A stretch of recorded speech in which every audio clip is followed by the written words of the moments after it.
ভেড়ার সাথে চললে তো ভেড়ার লোমের ড্রেসই পরাবে অপু বিশ্বাসকে। এই মাহফুজ কাদ্রি তো একটা ভেড়া। অপু বিশ্বাস নিজেকে পচিয়ে ফেললো।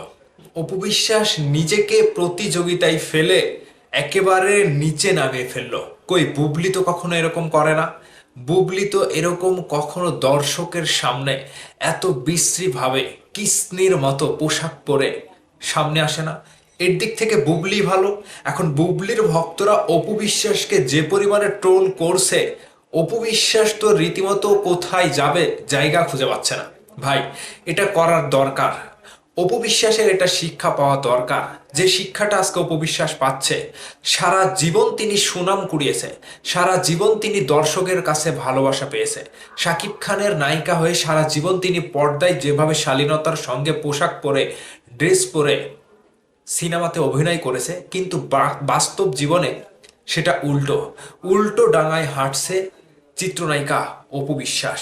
অপু বিশ্বাসের পোশাক নিয়ে যেভাবে আলোচনা সমালোচনা জন্ম হয়েছে আবারও নতুনভাবে, এটা অপু বিশ্বাস কি সোশ্যাল মিডিয়া ফলো করে না? হ্যাঁ, তিনি তো আবার এসে বলবে যে আমি সোশ্যাল মিডিয়া ফলো করি না, এটা আমার দেখার সময় নাই। কিন্তু তিনি ঠিক সুন্দরভাবেই জানে সোশ্যাল মিডিয়াতে কে তাকে কি বলে। তিনি সব কিছু দেখে, দেখার পরেও এরকম কথা তিনি বলে। আজকে যে কথাটি বললাম যে তিনি নিজেকে পচিয়ে ফেললো, অপু বিশ্বাসের এই ড্রেসটা কখনো কি কারো কাছে ভালো লেগেছে? আমার কাছে অহরহ মেসেজ রয়েছে যে এটা কি পরেছে অপু বিশ্বাস, কিসনির মতো লাগছে, এটা কেমন ড্রেস, এই ড্রেসগুলো কোথাকার মানুষ পরে। অপু বিশ্বাস ওয়েস্টার্ন ড্রেস পরেছে ঠিক আছে, কিন্তু সেটা বাংলাদেশের চলচ্চিত্র ইন্ডাস্ট্রির অন্য কোনো নায়িকা পরলেও ভালো লাগতো না, অপু বিশ্বাসকেও ভালো লাগেনি। বলিউডের নায়িকারা যখন ওয়েস্টার্ন ড্রেস পরে তাদেরকে ভালো লাগে, তাদেরকে মানায়, কিন্তু বাংলাদেশের নায়িকাদের সেই জায়গাটা নাই। বাংলাদেশের নায়িকাদের বডি ফিটনেস কিংবা তাদের ফিটনেস দিয়ে কখনোই ওয়েস্টার্ন ড্রেস পরে ফুটিয়ে তুলতে পারে না, আকর্ষণীয় করতে পারে না, বরঞ্চ আরো খারাপ লাগে, একেবারে বিশ্রী লাগে। অপু বিশ্বাস যে একটা মানে কিসের লোমের যেন একটা পড়েছে, ভেড়ার লোমের না কি যেন, সেগুলো দেখে তো অপু বিশ্বাসের ভক্তরা তো একটু চুপ করে আছে, কিন্তু বুবলির ভক্তরা একেবারে অপু বিশ্বাসকে ধুয়ে দিচ্ছে। আমার বিশ্বাস অপু বিশ্বাসের ভক্তদের কাছেও এই ড্রেসটা ভালো লাগেনি। একটা নায়িকা সারা জীবন জনপ্রিয়তা পেল, ভালোবাসা পেল, শালীনতার সঙ্গে সিনেমা করে আসলো, আর ঠিক এই সময়টাতে কোন ভীমরতিতে ধরলো অপু বিশ্বাসকে যে তাকে এরকম ড্রেস পরতে হবে। আমার নিজেরই তো নিজের উপরে রাগ হচ্ছে।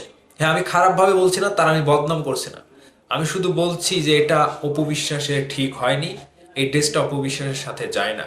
ঠিক এই সময়টাতে তার যেভাবে চলা উচিত তিনি সেভাবে চলছেন। ভেড়ার সাথে চললে তো ভেড়ার লোমের ড্রেসই পরাবে অপু বিশ্বাসকে। এই মাহফুজ কাদ্রি তো একটা ভেড়া। অন্যদিকে গৌতম সাহা বুবলিকে কোন লুকে কোন ড্রেস আপে হাজির করে দেখেছেন কি? প্রত্যেকটা ড্রেস একেবারে বর্তমান সময় উপযোগী। রীতিমতো বুবলি রীতিমতো নিজেকে অন্য লেভেলে নিয়ে যায়। আর এই যে মাহফুজ কাদ্রি, অপু বিশ্বাসের যিনি ফ্যাশন ডিজাইনার, অপু বিশ্বাসের যিনি মেকআপ ম্যান, এ তো একটা ভেড়া, এ তো ভেড়ার লোমই পরাবে। তো অপু বিশ্বাস কার বুদ্ধিতে এরকম করে বুঝে আসে না। বর্তমান সময়ে তার সময়টা হচ্ছে, ছেলে সন্তান হয়েছে, সন্তান বড় হচ্ছে, এই দুনিয়ার ভাব চক্কর সবকিছু বুঝতে শিখেছে, কিন্তু এই সময়টাতে অপু বিশ্বাস যে এরকমটা করবে সেটা অপু বিশ্বাসের দর্শকও মানতে পারছে না।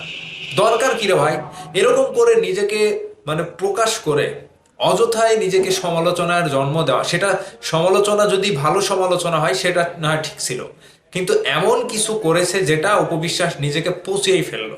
একেবারে পচা গন্ধ বের হয়ে যাচ্ছে অপু বিশ্বাসের, এরকম অবস্থা তিনি নিজেকে ফেলেছেন।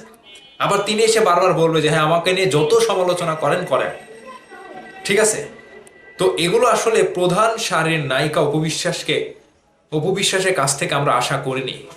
শাকিব খানের কি তাহলে নায়িকা বানানোই ব্যর্থ হয়ে গেল? হ্যাঁ, অপু বিশ্বাসকে তো শাকিব খানের নায়িকা বানিয়েছিল। তো এই নায়িকাকে নিয়ে, অপু বিশ্বাসকে নিয়ে যেভাবে সমালোচনা হচ্ছে, আমার মনে হচ্ছে অপু বিশ্বাস নিজের জায়গাটা হারিয়ে ফেললো, যতটুকু ছিল ততটুকু হারিয়ে ফেলেছে।